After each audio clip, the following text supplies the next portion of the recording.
Welcome to the podcast, Entrepreneur Perspectives, thinking through your business one podcast at a time, a CADSource production. This episode exists because of CADSource. CADSource is your content team. You know how many business leaders need help communicating their story? That's what we do. Content strategy, creation, and distribution for business leaders. This provides opportunities, relationships, and a platform for you and your business. Why do we do this? Because at CADSource, we exist to help you create and share amazing content. And yes, you should have a podcast. We'll help you. Learn more by visiting CADScontent.com. Our guest today is Brian King, president of AM King. AM King is an innovative firm in the design, engineering, construction, and facility services industry. Brian is a graduate of the University of Florida and has more than 30 years' experience managing design and construction projects all across the world. Brian's examples of building his business and buildings from the ground up were on full display in our chat. His success in business have us so excited to feature him on this podcast. And with so much to talk about, let's get right into this episode and welcome Brian King. I love to hear stories, and I like telling my story, but I love hearing other people's stories too. Right. And the real stories. I mean, you hear so many stories, or not hear, but you read about the big entrepreneurs. We tend to think of the big guys. Right. Elon Musk and the Zuckerbergs, and that's not reality. Right. Just like playing sports, Tom Brady, is not reality for every kid going out on a football field. Right. And that's the same with his entrepreneurship. So. Right. I really like hearing those stories and hearing from entrepreneurs who really spent the time in the trenches and how they got there and how they got out of those trenches, or maybe they're still in the trenches and maybe they'll never get out of them to begin with. Right. So it's exciting, and I agree.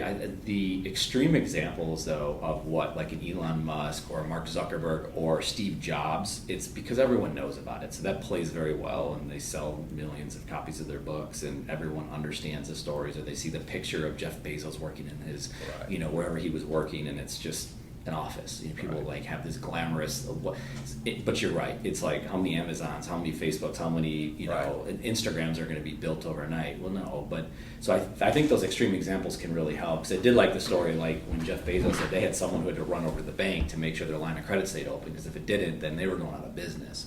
So it's like, wow. So companies like that dealt with those things, Right. and then like you said, going down into there's so many people just in Charlotte or the Carolinas alone that have started businesses that aren't necessarily those names, but they don't have to have those names. They can just be you or me or somebody else that has started a business. What was that story? Where did that come from? Which I guess kind of brings us to the point of just being in Charlotte. We're sitting here in Providence Road, McKee Road, right where our offices. We're looking out, and just the last couple of years, the growth of this city and the growth of the Carolinas. We spent time before we started chatting and talking about Charleston, South Carolina. Like the growth of the Carolinas, people want to be here.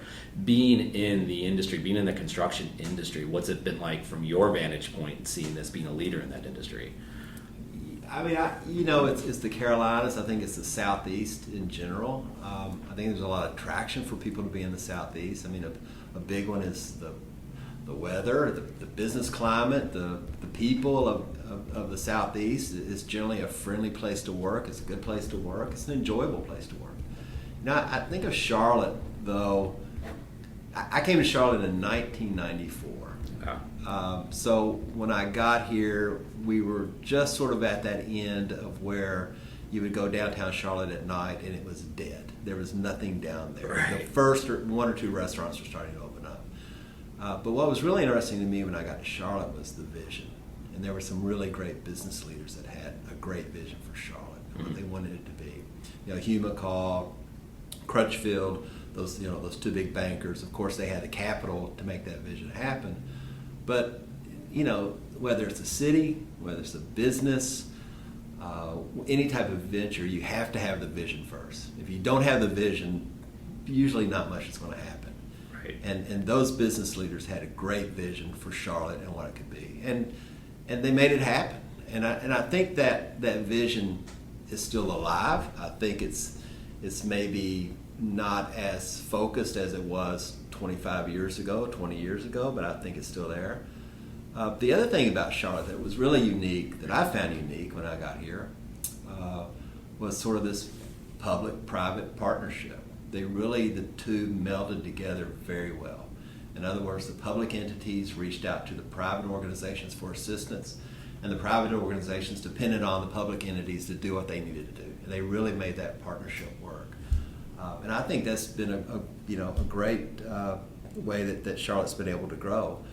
And the other thing, I think the third thing that I feel is fairly unique about Charlotte, and I get to go to a lot of different cities, and my company works all over the country. Mm-hmm.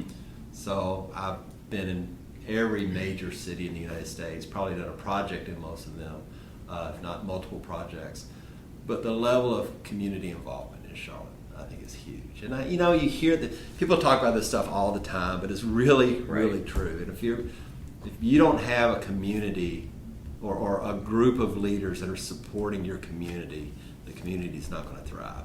Yeah. Well, you're very involved, I've seen, with the Charlotte Rescue Mission. And it's interesting, when I saw that, is when I first got down here, driving around uptown Charlotte, as they call it, and I came across this place. And I was amazed by it. So we've done a lot of donating and gotten involved with that. And like you say, a lot of companies, a lot of corporate speak out there, community involvement and what type of community. And that's just one aspect of community involvement I'm sure you're talking about. But what was it about the Charlotte Rescue Mission that drew you to them? Well, so we were fairly heavily involved with the Charlotte Rescue Mission. Probably not as much now as we used to be. But what I really liked about that organization was you really got to see the fruits of your effort. You got to interact with the folks that were depending on that facility to get them over some pretty tough times and some pretty difficult situations. They have a great success rate. They've got a fantastic philosophy there in terms of how they're taking it. The Charlotte Rescue Mission is all men, so how they're trying to take those men and bring some transformation to their lives after they've, a lot of them have hit a pretty low point. But I really you get to interact and see those individuals and have some conversations with them and really feel like you're making an impact. But for us, those are the type of things that we like to get involved with, where we can really feel like that we're making some level of impact. So a lot of what we do in the community, obviously there's a financial piece of it, but for our company and our folks, we also want to be involved in some way. So we've done that with the Salvation Army here, particularly at Christmas time, and helping out their efforts as they try to bring some Christmas cheer, if you will, to other families. Absolutely. And our office is right across the street from the Ronald McDonald House, and our folks are over there doing different things and working with that organization, which is a great organization. One of my clients who's in another city, who's very involved there, got us involved in that. And he basically looked at me one day and he said, "You will get involved in the Ronald McDonald House?" And I said, "You're the client, absolutely we will." That's right. And we did, and we've been blessed by that ever since. So, there's so many ways that you can get involved in your community, and financial is the easiest part. But what we always try to encourage people is, how can you get involved? How can you get your hands in the middle of it? How can you interact with these folks, whether it's the individuals that need the help, or the people that are running the organization, or the other volunteers. Sure. And there's always some way that somebody can help. But Charlotte is a community that really engages that type of involvement and that type of activity from both its leaders and the individuals that live here. Well, and it's a transient town, or there's a lot of people come in, people leaving, right? And like you talked about before, the growth's been phenomenal. I remember when we used to vacation down in South Carolina, we would fly through Charlotte or Raleigh. When we came to Charlotte, you're like, what are we going to do here? And you look out, and you just didn't even think of it. And when I graduated school, it was like, I was in Charleston. Do I go to Atlanta? Do I go to Charlotte? I felt like Atlanta was too crazy. Charlotte gave me the opportunities, up and coming city. You can change jobs if you need to. And then, like you said before, no one's uptown, but then it's grown to a point now, though, where a lot of those leaders that you mentioned before, there's different leadership. And you kind of mentioned, is the focus the same? Because you see a lot of things changing. You see people like, oh, I want to be in Charlotte. Where just 10 years ago, people were like, why do you live in Charlotte? Now they're like, well, we want to move to Charlotte. So much has changed to the point of, you hear a lot of complaints now. It's hard to get around the city, and is the vision what it was? Is it changing? And I guess that's just what you deal with as just a populated area, not just Charlotte, like you said, but the Carolinas as well. Sure. Are you concerned with where the direction might go for the next 10 years? Have we become too big? Is it becoming Charlanta, Yes, I think some of that's happening. Am I concerned? There's always concern. Look, growth brings problems. Growth brings issues. It's not this idea that you're going to grow and everything's going to be resolved. Growth just brings a new set of problems, a new set of challenges, and that's what we're dealing with in this community, in any community. So we've got to understand those challenges. We've got to face those challenges, and we've got to come up with some solutions. Certainly the leadership, maybe I use the term diluted. It is a little bit more diluted now than I think it was 20, 25 years ago, because we're a much larger city, a much larger area, a lot more people here, a lot more companies here, a lot more leaders within these organizations that want to have a leadership role within the community. So it is going to get a little bit more diluted. That's not a bad thing. That's a good thing. Does that bring a set of challenges? Absolutely it does. We have more traffic, we have more people, we have more pollution. You can name all these things that have happened as a result of the growth, but it's just another set of challenges that we have to deal with. Good problems to have. They're good problems to have. Absolutely, they're good problems to have. I mean, you certainly don't want to face the alternative of getting smaller and not having these resources, and not having these opportunities. Well, and you've contributed obviously through community, but you've also contributed through growing a large company, AM King, and bringing in a lot of new people, a lot of young people, a lot of different people from all over the country to come to Charlotte to work for your organization. One of my favorite things about CADSource is the opportunity to chat with amazing business leaders and entrepreneurs. We hope you enjoyed the conversation. If you want to connect, you can find me on LinkedIn or visit us at cadsource.com.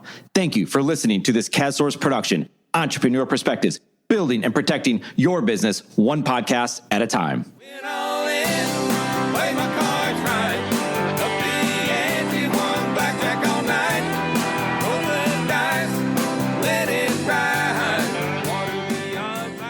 This episode exists because of CADSource. CADSource is your content team. You know how many business leaders need help communicating their story? That's what we do. Content strategy, creation, and distribution for business leaders. This provides opportunities, relationships, and a platform for you and your business. Why do we do this? Because at CADSource, we exist to help you create and share amazing content. And yes, you should have a podcast. We'll help you. Learn more by visiting cadscontent.com.